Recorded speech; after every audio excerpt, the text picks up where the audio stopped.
واقعہ یہ ہے کہ حضرت انسان کے لیے اللہ سبحانہ و تعالیٰ نے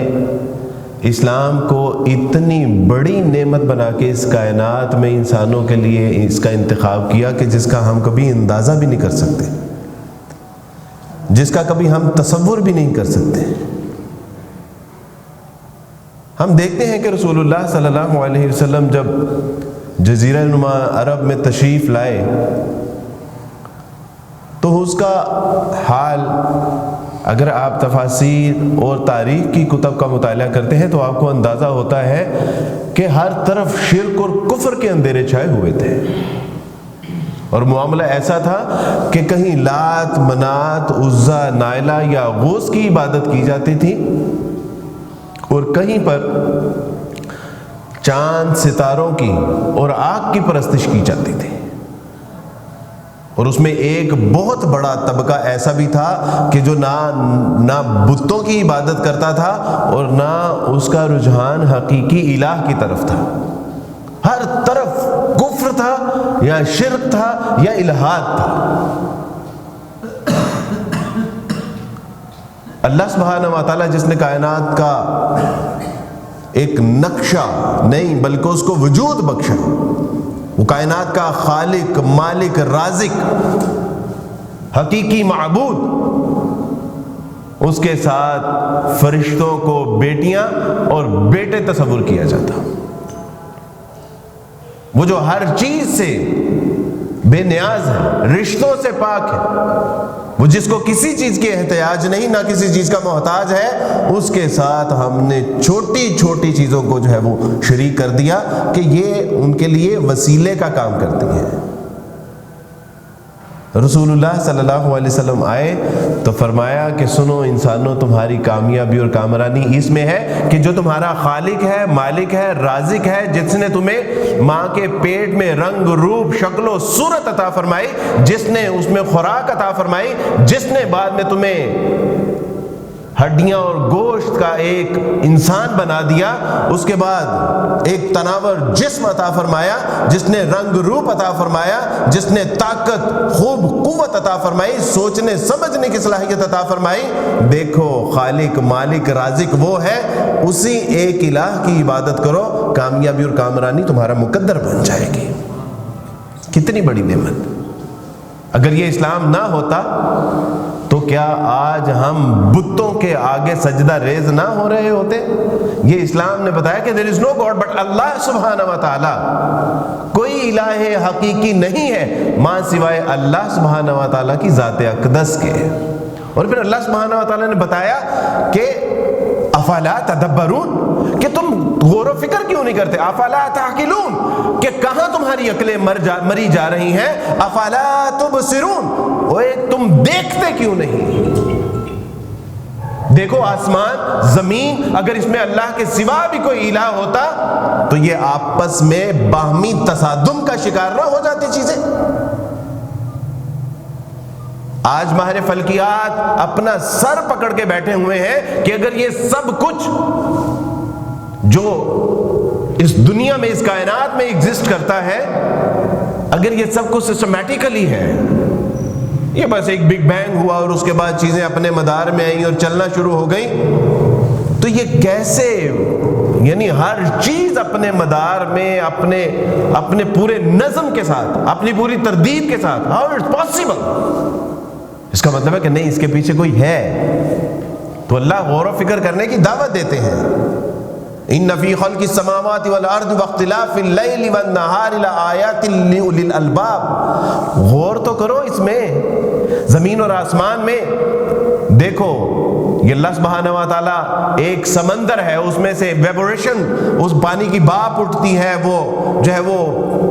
رین ڈراپ بنتے ہیں، زمین پر گرتے ہیں، زمین اس کو جو ہے وہ اپنے اندر سمو لیتی ہے، اس کے اندر جو اللہ سبحانہ و تعالیٰ نے بیج رکھے ہیں اس کو تری ملتی ہے، وہ کومپل نکالتی ہے، کومپل کے بعد اپنا ایک تنا نکالتی ہے، پتے، اس کے اوپر پھل لگنا شروع ہو جاتا ہے، اور وہ پھل دیکھو کہ تم کھاتے ہو، مختلف ذائقے ہیں، اس کے پتوں سے جانور مستفید ہوتے ہیں، اس کی لکڑی سے اپنے گھر کے فرنیچر بناتے ہو، در و دیوار بناتے ہو، اور جب وہ کوئی کام نہیں آتی تو اس سے ایندھن کا استعمال کرتے ہو، اس سے ایندھن تم لیتے ہو۔ افلا تدبرون، وہ تم عقل کیوں نہیں کرتے؟ یہ کس نے بتایا؟ یہ اسلام نے بتایا۔ اس دور میں کہ جس دور میں کفر اور شرک کے بادل ہر طرف چھائے ہوئے تھے، رسول اللہ صلی اللہ علیہ وسلم نے صرف ہمیں یہی نہیں بتایا کہ وہ خالق حقیقی، مالک حقیقی، رازق حقیقی وہ ایک اللہ ہے، بلکہ مشرکین نے جب پوچھا تو اللہ کے رسول صلی اللہ علیہ وسلم کو حکم ہوا قل هو اللہ احد، اے نبی کریم صلی اللہ علیہ وسلم آپ ان سے کہہ دیجئے اللہ ایک ہے، وہ واحدہ و یکتا ہے، اس کے سوا کوئی معبود حقیقی نہیں ہے۔ اللہ الصمد، وہ کسی چیز کا محتاج نہیں ہے، نہ وہ ماں باپ کا محتاج ہے، نہ آل اولاد کا محتاج ہے، نہ کھانے پینے کا محتاج ہے، نہ سونے جاگنے کا محتاج ہے۔ جو بھی ہے اس کائنات میں، زمین میں یا آسمان میں، ہر چیز اس کی محتاج ہے، لیکن وہ کسی کا محتاج نہیں ہے۔ لم یلد ولم یولد، نہ وہ کسی سے پیدا ہوا ہے اور نہ اس سے کوئی پیدا ہوا ہے۔ ظالمو، تم کہتے ہو کہ اللہ کے ہاں اولاد ہے، کبھی تم عزیر علیہ السلام کو ان کی اولاد تصور کرتے ہو، کبھی تم مسیح علیہ السلام کو اس کی اولاد تصور کرتے ہو، کبھی فرشتوں کو اس کی اولاد تصور کرتے ہو۔ اللہ سبحانہ و تعالیٰ نہ کسی سے پیدا ہوا ہے اور نہ اس سے کوئی پیدا ہوا ہے، بلکہ وہ تو خالق ہے، سب کی تخلیق اس نے کی ہے۔ وَلَمْ يَكُنْ لَهُ كُفُوًا أَحَدٌ، اور اس جیسا کوئی نہیں ہے، اس پوری کائنات میں اس جیسا کوئی الہ نہیں ہے۔ تم کہتے ہو کہ یہ مثل الہ ہے، مثل معبود ہے۔ اللہ سبحانہ و تعالیٰ نے کہا کہ نبی کریم صلی اللہ علیہ وسلم یہ آنے والی قیامت تک کے لوگ آپ سے پوچھتے رہیں گے کہ اللہ کتنے ہیں،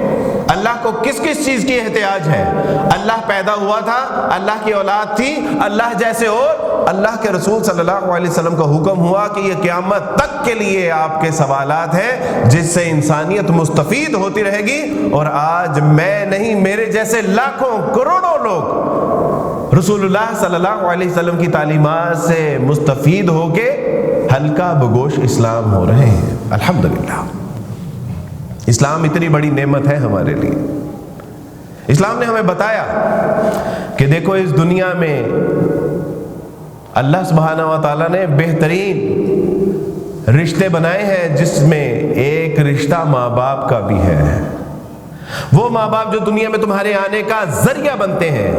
وہ ماں باپ کہ جو گیلے پہ خود سوتے ہیں، خشک پہ تمہیں سلاتے ہیں، وہ ماں باپ کہ جو چھاؤں میں تمہیں چلاتے ہیں، دھوپ میں خود چلتے ہیں، وہ ماں باپ جو اپنی طاقت قوت تمہارے اندر انجیکٹ کر کے خود ضعیف ہو جاتے ہیں، وہ ماں باپ جو اپنی ہڈیوں کا گودا تمہارے ہڈیوں میں بھر دیتے ہیں اور خود بوڑھے ہو جاتے ہیں، تمہیں جوان کر دیتے ہیں، تمہیں اتنا جو ہے وہ تند و توانا کرتے ہیں کہ تم صنوبر کے درخت کی مانند تناور درخت بن جاتے ہو اور وہ ایک خشک چھال کی طرح جو ہے وہ مڑ جاتے ہیں۔ وہ ماں باپ جو اپنے منہ کا نوالا تمہارے منہ میں ڈالتے ہیں، وہ ماں باپ جو بیمار ہو جاؤ تو ساری رات تمہارے سرانے بیٹھ کے دعائیں کرتے رہتے ہیں، وہ ماں باپ جو اپنی زندگیاں تمہارے اوپر انویسٹ کر دیتے ہیں اور خود خالی ہاتھ بڑھاپے میں بیٹھ جاتے ہیں، ان ماں باپ کی قدر و منزلت اسلام نے بتائی۔ فَلَا تَقُلْ لَهُمَا أُفٍّ،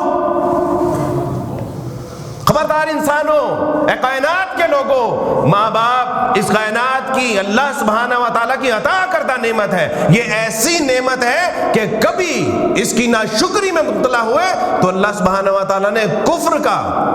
عذاب بھی آخرت میں تیار کر رکھا ہے، شرک کا عذاب بھی آخرت میں تیار کر رکھا ہے۔ لیکن کبھی کسی نے اگر ماں باپ کی حکم عدولی کی، نافرمانی کی، توہین کی، اللہ سبحانہ و تعالیٰ نے دنیا میں بھی اس کو ذلیل و رسوا کرنے کا سامان رکھا ہے، اور آخرت میں جو اس کو سامنا اٹھانا پڑے گا وہ تو اٹھانا ہی پڑے گا۔ یہ کس نے بتایا؟ یہ اس اسلام نے، کہ جس اسلام کی آج دل سے قدر ہی نکل چکی ہے۔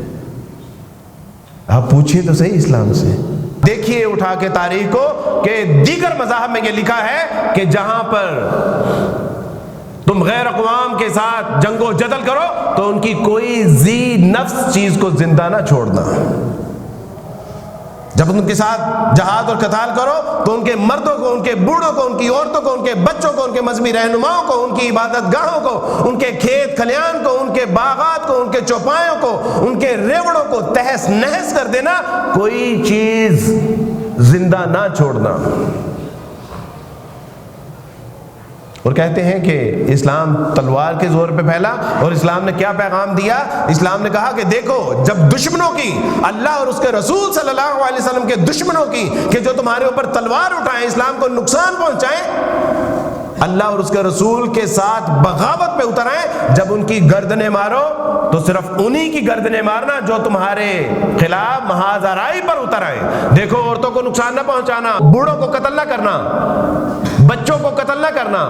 ان کے مذہبی رہنماؤں کو، ان کی عبادت گاہوں کو مسمار نہ کرنا، ان کے باغ کھیت کھلیان، ان کے چوپایوں کو نقصان نہ پہنچانا، بس انہی مردوں کو گردنیں ان کی مارنا کہ جو تمہارے خلاف تلوار اٹھا کے تمہارے ساتھ لڑائی پر آمادہ کر دیے جائیں۔ کہاں سے لائیں گے اسلام میں ایسا تلاش کر کے؟ وقت مختصر ہے، اگر میں آپ کو بتاتا کہ اسلام کے جو اصول جنگ ہے نا، یہی انسان پڑھ کے نا پریشان ہو جاتا ہے۔ اور جب اسلام کے اصول محبت آپ پڑھیں گے، آج یہاں پر صلاح الدین ایوبی کا دن نہیں منایا جاتا، صلاح الدین ایوبی ڈے یہاں نہیں، یورپ میں منایا جاتا ہے۔ پتہ ہے کیوں؟ کیونکہ انہوں نے اپنے دشمنوں کے ساتھ جو حسن معاملات، حسن اخلاق، اس کے سبب سے وہ اتنے متاثر تھے صلاح الدین ایوبی سے کہ کیا کوئی دشمن بھی اپنے ساتھ اس طرح کا معاملہ کر سکتا ہے؟ جب صلاح الدین ایوبی کے مد مقابل وہ نصارہ کا وہ جو سپاہ سالار تھا، اس کی شدید طبیعت خراب تھی، اس کو سکن ڈیزیز تھی، اور جب وہ آیا اور اس نے کہا کہ صلاح الدین ایوبی، دونوں اطراف افواجیں ایک دوسرے کی گردنیں مارنے کے لیے، لیکن میں اس وقت کو اپنے لیے موضوع نہیں سمجھتا کہ ہم آپ سے جنگ کر سکیں، تو اس نے کہا کہ ایک شرط پہ میں اپنی جنگوں کو واپس بھیجوں گا، اور وہ شرط یہ ہے کہ آپ جس بیماری میں مبتلا ہیں اس کے لیے آپ مجھ سے ایک ذاتی معالج قبول فرما لیجئے۔ کائنات میں چشم فلک نے کبھی اس طرح کا دشمن دیکھا ہوگا؟ اور اس کے لیے پھر ذاتی معالج، پھر دوائی دارو، اور ان کو ہدیے اور تحائف بھیجتا رہا جب تک ان کی جنگ نہیں ہوئی۔ کہاں سے تلاش کریں گے ایسا دین؟ ایسے دین کی نافرمانی، ایسے دین کی بے قدری، ایسے دین کی ناقدری کر کے پھر ذلت اور رسوائی ہمارا مقدر نہ بنے تو پھر اور کیا ہو میرے دوستو بھائی بزرگوں؟ غلام اور لونڈیوں کا معاملہ بھی سن لیجئے کہ جب تک غلام اور لونڈیاں مسلمانوں کے پاس رہیں، رسول اللہ صلی اللہ علیہ وسلم جب اس دنیا سے رخصت ہوئے تو زبان پر دو الفاظ تھے کہ بیویوں کے ساتھ حسن سلوک سے پیش آتے رہنا، اور غلاموں سے ان کی طاقت سے زیادہ ان سے کام نہ لینا۔ کہاں سے لائیں گے ایسا نبی تلاش کر کے؟ آج وہی بیویاں اللہ اور اس کے رسول صلی اللہ علیہ وسلم کی تعلیمات کو بھلا چکی ہیں۔ اسلام نے کہا خیرکم خیرکم لأہلہ وانا خیرکم لأہلہ، تم میں سے سب سے بہترین وہ شخص ہے جو تاجر ہے، جو اللہ کی راہ میں خرچ کرنے والا ہے، جو لڑنے والا ہے، جو زیادہ نوافل پڑھنے والا ہے، قرآن کی تلاوت کرنے والا ہے، تسبیح کرنے والا ہے، ذکر و اذکار کرنے والا ہے۔ نہیں، رسول اللہ صلی اللہ علیہ وسلم نے فرمایا کہ تم میں سب سے بہترین شخص وہ ہے کہ جو اپنی بیویوں کے ساتھ حسن سلوک سے پیش آتا ہو، درگزر کرتا ہو، ان کے لیے محبت اور شفقت کا اظہار کرتا ہو، گھر میں آتے ہی فرعون نہ بن جائے، گھر میں آتے ہی غصہ چہرے پہ نہ ہو، بچے اور عورتیں ڈر کے کونوں خدروں میں گھسنا نہ شروع کر دیں، بلکہ وہ جب گھر میں آئے تو گھر میں رونق آ جائے۔ خیرکم خیرکم لأہلہ وانا خیرکم لأہلہ۔ اور پھر مسلمان پوچھتے ہیں کہ عبدالوارث بھی آپ نے اسلام کیسے قبول کیا؟ کبھی پڑھیے اپنے دین کو، دین حنیف، دین مبین کو پڑھیے، آپ کو پتہ چل جائے گا کہ اسلام کیوں قبول کیا۔ اللہ کی قسم جن لوگوں نے یہ سوال کیا ہے ان سے میں کہتا ہوں کہ آپ اسلام کا مطالعہ کیجئے، اسلام کے مطالعے کے بعد آپ مجھے یہ نہیں کہیں گے کہ آپ نے اسلام کیوں قبول کیا، آپ مجھے یہ کہیں گے کہ عبدالوارث بھائی آپ نے اسلام اتنی تاخیر سے کیوں قبول کیا؟ یہ تو دین ہی اتنا اچھا، نفیس، لطیف اور اتنا مبین دین تھا کہ آپ نے اتنی تاخیر سے اسلام کیوں قبول کیا؟